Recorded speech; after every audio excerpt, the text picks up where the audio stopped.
Film sa začína v Moskve v roku 2072, kde sa populárna hra s názvom Mafia vyvinula na mimoriadne úspešnú televíznu show. Hra sa začína s 11 účastníkmi, 9 civilistami a 2 členmi mafie.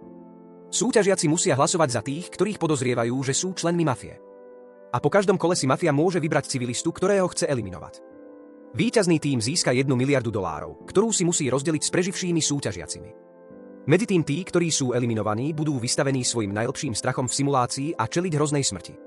Joe Rogan sa objaví a pokúsi sa vás rozosmiať, až kým doslova nezomriete od nudy. A týmto moderátor oznamuje 57. sezónu hry a začína predstavovať účastníkov. Prvým je 85-ročný miliardár menom Luka, ktorý sa do hry prihlásil, pretože je unavený zo svojho nudného života. Má 4 rozmaznané vnúčatá, ktoré krúžia ako žraloky a čakajú na jeho smrť, aby získali jeho majetok. Ak však Luka zomrie v hre, nedostanú ani jediný cent. Takže jeho rodina mu fandí, aby zostal nažive.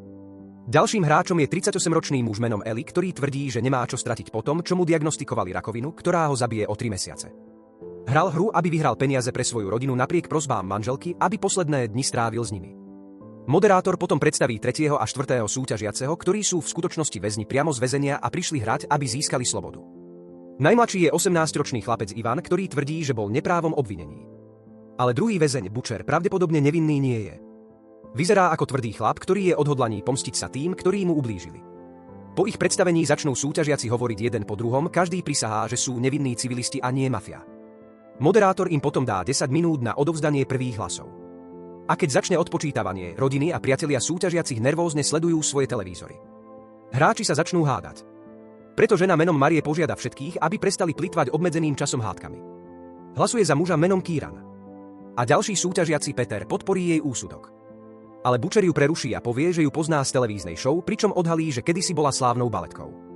Jej kariéru však zničila nehoda počas jednej dažďovej noci, ktorá ju pripravila o schopnosť tancovať.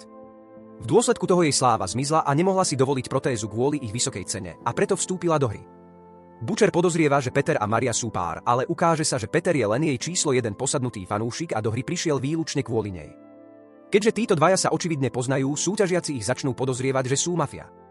Peter sa ich snaží presvedčiť, že to nie je pravda, ale súťažiaci mu neveria a začnú hlasovať za Marie. To baletku frustruje a obvinuje Petra, že ju prenasledoval a všetko pokazil. Pokúsi sa ju zachrániť tým, že ich požiada, aby hlasovali za neho namiesto nej, ale súťažiaci jeho slová ignorujú. Nakoniec je Maria kolektívne vyradená, ale moderátor oznámi, že je len civilistka, čo všetkých šokuje. O chvíľu neskôr sa jej stolička začne približovať k čiernej sfére nad nimi, ktorá ju nakoniec pohltí. Marie sa čoskoro objaví v simulácii a ocitne sa v lese počas búrkovej noci. Ukáže sa, že jej najväčším strachom je dážď a búrky kvôli jej nehode. Beží cez les v hrôze a v zúfalom pokuse uniknúť sa vrhne z útesu. Bohužiaľ, počas pádu ju zasiahne blesk a zomrie bolestivou smrťou. Jej telo sa okamžite zmení na popol, čo zanechá všetkých súťažiacich aj divákov zhrozených a niektorých mierne vzrušených. Keď to moderátor uvidí, je sklamaný a povie, že len preto, že sa dvaja ľudia poznajú, neznamená to, že sú mafia. Ďalej je čas, aby dvaja členovia mafie vybrali civilistu na elimináciu. Nad hráčmi preletí niekoľko dronov a zrazu všetko potemnie. Keď sa svetlá vrátia, moderátor oznámi, že mafia si vybrala Butchera na elimináciu. To poteší Petra, ktorý muža viní zo smrti Marie. Ale Butcher zúri a začne všetkých nadávať. A jeho pohltí čierna sféra a prostredníctvom flashbacku z jeho hodnotenia vidíme, ako tvrdí, že sa ničoho nebojí. Hovorí len, že nechce zomrieť ako idiot obklopený idiotmi a preto zomrie naživo na Instagrame. Obklopený ľuďmi, ktorí komentujú veci na Instagrame. V prítomnosti sa Butcher ocitne v bojovej jame s revúcim davom, ktorý sleduje a povzbudzuje. Čelia mu dvaja muži, ktorí naňho spustia brutálny útok. Našťastie Butcher vie, ako sa brániť a zúrivo bojuje, aby svojich protivníkov eliminoval. Avšak oni sa stále vracajú k životu a pokračujú v útoku. Po niekoľkých vyčerpávajúcich kolách ich Butcher nakoniec definitívne porazí a jeho spoluväzni v skutočnom živote oslavujú víťazstvo. Zdá sa, že by mohol prežiť, ale keď cúvne, náhle zakopne o železnú tyč, ktorá mu prerazí hlavu, čo vedie k jeho idiotskej smrti. V druhom kole sú hráči opäť vyzvaní, aby hlasovali, ale tentoraz majú len 8 minút na rozhodnutie, pretože čas na hlasovanie sa s každým kolom skracuje. Muž menom Konstantín prehovorí a tvrdí, že vie, kto je mafia. Moderátor odhalí Konstantinovú minulosť. Má jedinečnú mutáciu mozgu, ktorá mu umožňuje vidieť budúcnosť. Vďaka tomu pracoval ako konzultant pre veľké korporácie a dokonca pomáhal vláde počas vojny. Ľudia mu kvôli jeho schopnosti dali prezývku Čierny posol. A jeho najväčší strach je zomrieť na starobu. Ďalej Konstantín povie všetkým, že Peter je mafia a že si vybral Butchera na zabitie, aby pomstil Mariejnu smrť. Peter sa potom pýta, prečo nechal Marie zomrieť, ak poznal pravdu. Konstantín odhalí, že je to preto, lebo nechcel zdieľať výhru s ostatnými civilistami.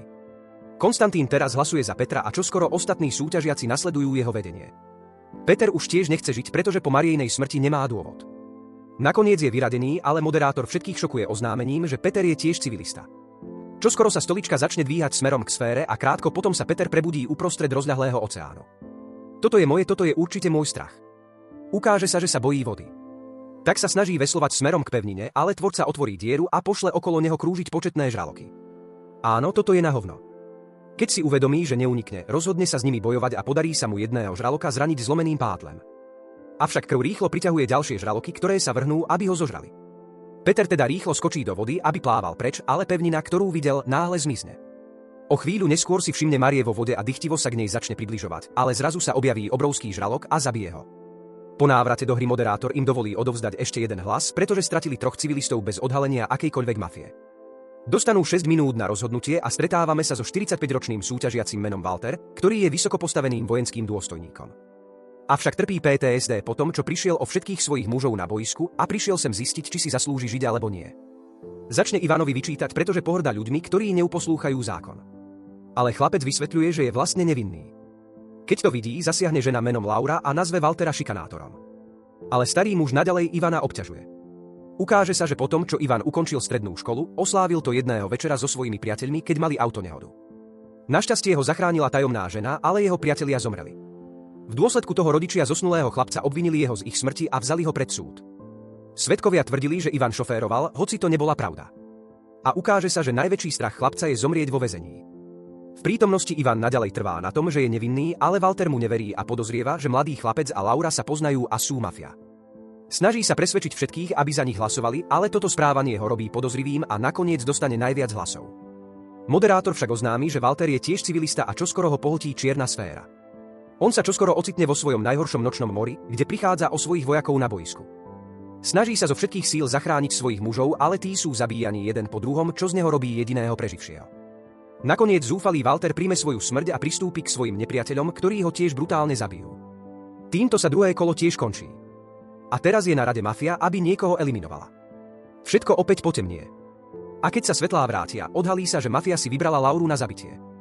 Moderátor odhalí jej minulosť. A ukáže sa, že kedysi bola šťastná so svojou milujúcou rodinou.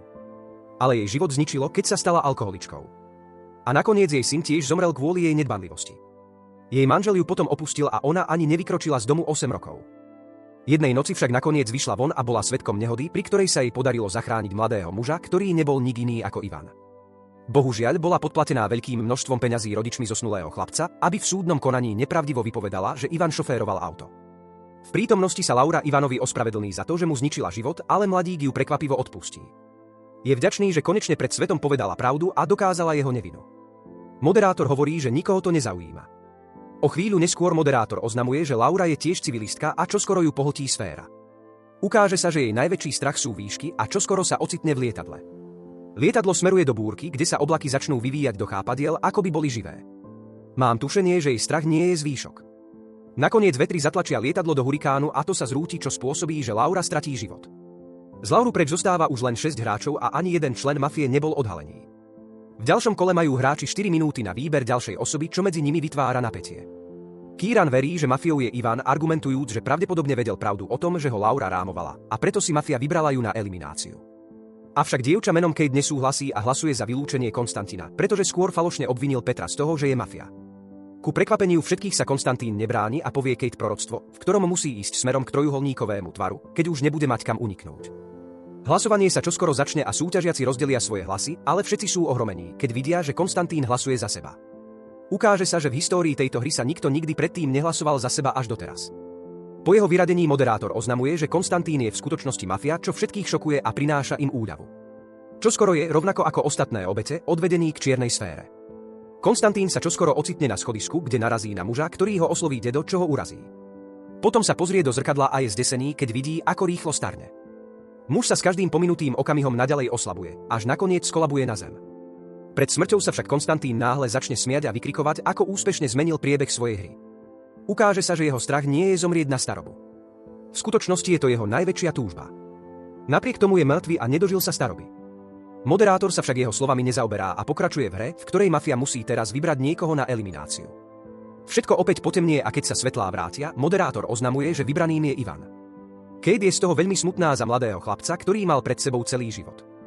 Ivanovi to však nevadí a je uľavený, že sa mu podarilo dokázať svoju nevinu publiku a svojej matke pred smrťou. Moderátor potom oznamuje, že Ivan je v skutočnosti civilista a čoskoro je vedený k čiernej sfére. Chlapec sa čoskoro ocitne vo väzení, kde ho niektorí strážcovia vedú na popravu. Ivan si však predstavuje, že je na pláži, kde vidí svoju matku, ktorá mu dodáva odvahu čeliť svojej smrti. Strážcovia vo väzení ho nakoniec zastrelia, zatiaľ čo všetci v publiku sú zarmútení jeho stratou. Týmto zostávajú v hre už len 4 hráči. Kate, Kieran, Luka a Ellie. Moderátor im dá 2 minúty na hlasovanie a napätie stúpa, keď všetci začnú hádať a obviňovať sa navzájom z toho, že sú mafia. Kate a Kieran sa zdajú navzájom chrániť, čo vedie Ellieho k podozreniu, že by mohli byť romanticky zapletení. Prostredníctvom flashbacku sa dozvedáme, že sa Kate a Kieran stretli v bare jednej noci pred hrou. Ukáže sa, že si naozaj padli do oka a Kate mu zverila svoje tajomstvá, vrátane toho, že vyrastala v sirotinci bez rodičov. Obaja sa dobre zabavili, ale netušili, že sa v hre opäť stretnú. V prítomnosti Kieran vyhlasuje, že nekonšpirujú, ale Ellie a Luka mu neveria. Medzitým má Kate už dosť všetkého, takže odmieta hlasovať a nechce byť zodpovedná za smrť niekoho iného. Nakoniec im vyprší čas na hlasovanie a keďže neurobili žiadne rozhodnutia, hra je nútená náhodne vybrať osobu na vyradenie. Ironicky to dopadne na Kate, ale ukáže sa, že je tiež len civilistka. Odhalia sa jej strachy, ktoré sú výšky, hady a púšte. Jej stolička sa potom zdvihne, aby vstúpila do čiernej sféry a keď to uvidí, panikáriaci Kieran vylezie zo svojej stoličky, aby jej pomohol. V dôsledku toho sféra pohltí oboch a moderátor je ohromený, pretože taká udalosť sa ešte nikdy nestala. Kate a Kieran sa čoskoro ocitnú na mieste, kde je pod nimi len sklenený povrch. Kieran ju uisťuje, aby sa nebála. Ale čoskoro sa podlaha začne praskať. Obaja rýchlo utečú, ale čoskoro sú nútení vyskočiť a padnúť do priepasti. Prekvapivo sú obaja stále nažive, ale sú stratení niekde v rozľahlej púšti. Začnú hľadať cestu von, keď si Kate náhle všimne trojuholník svetla na útesu a spomenie si, že o tom hovoril Konstantín. Obaja predpokladajú, že to musí byť východisko a vrhnú sa k nemu, ale zrazu sa objaví Katein ďalší strach, obrovský had, ktorý ich začne prenasledovať. Nejako sa im podarí uniknúť hadovi, ale veci sa zhoršia, keď si všimnú obrovské monštrum z lávy, ktoré sa k ním plazí. Katein strachy sú hlúpe. Duo si uvedomí, že nečelia len Kateinmu strachu, ale aj Kieranovmu. Pýta sa ho, čo je jeho najväčší strach a on prizná, že je to strata jej. Potom ju nabáda, aby ohá pot. Potom sa práve stretli v bare. Potom ju nabáda, aby sa skryla, zatiaľ čo on čelí monštru, ale pritom je ťažko zranený. Počas boja si Kieran všimne, že keď monštrum vstúpi pred svetelný trojuholník, jeho telo začne horieť. Čoskoro si uvedomí, že tvor je citlivý na svetlo a tiež si všimne trojuholník visiaci na jeho krku. Kieran potom vyrve prívesok a použije jeho svetlo na monštrum, čo nakoniec spôsobí, že sa tvor premení na popol. Kate a Kieran potom uvidia kameň s vyrezanými tvárami a jedno z jeho očí má chýbajúci trojuholník. Vložia tam prívesok. Počom sa miesto začne triasť a čoskoro sa ocitnú v zariadení. O chvíľu neskôr si všimnú ženu, ktorá v miestnosti podáva svoje bábätko niektorému personálu. Kate si konečne uvedomí, že to je sirotinec, v ktorom vyrastala, a prizná, že jeden z jej najväčších strachov je vedieť, prečo ju matka opustila. To je príliš veľa strachov, Kate. Vyber si jeden. Začne byť emotívna, ale Kieran ju uisťuje, že čokoľvek vidí, nie je skutočné a že musí byť odvážna. Potom sa zrazu ich okolie začne rozpadávať a nakoniec sa ocitnú pred moderátorom hry. Oznámi, že hra je u konca, pretože zostal nažive len člen mafie a civilista. V takom prípade mafia automaticky vyhráva. Ale pred oznámením víťaza je v show reklamná prestávka. Moderátor potom šokujúco odhalí, že dovolil Kieranovi uniknúť zo svojej stoličky, aby mohli prežiť, pretože diváci už mali dosť brutálnych úmrtí. Namiesto toho ukázali milostný príbeh. Konstantín bol v skutočnosti jedným z jeho zamestnancov, ktorý sa pokúsil sabotovať hru, ale zlyhal. Moderátor teraz nechá oboch odísť, ale prísne ich varuje, aby sa nepokúšali hru zničiť. Po nejakom čase sa Ellie vracia domov s $1 miliardou, čím odhaľuje, že bol druhým mafiánom. Potom žije ešte 10 mesiacov, než zomrie. Zatiaľ čo zostávajúci civilista, Luka, nedostane žiadne výhry. Odstrihne svoju rodinu od dedičstva a venuje svoj majetok Kateinmu bývalému sirotincu. Ivanova matka na druhej strane dostáva každý deň kvety na pamiatku svojho syna, čo naznačuje, že celý národ oplakáva jeho stratu. V záverečnej scéne Kate a Kieran navštívia Konstantinov hrob a sú vďační za to, čo pre nich urobil.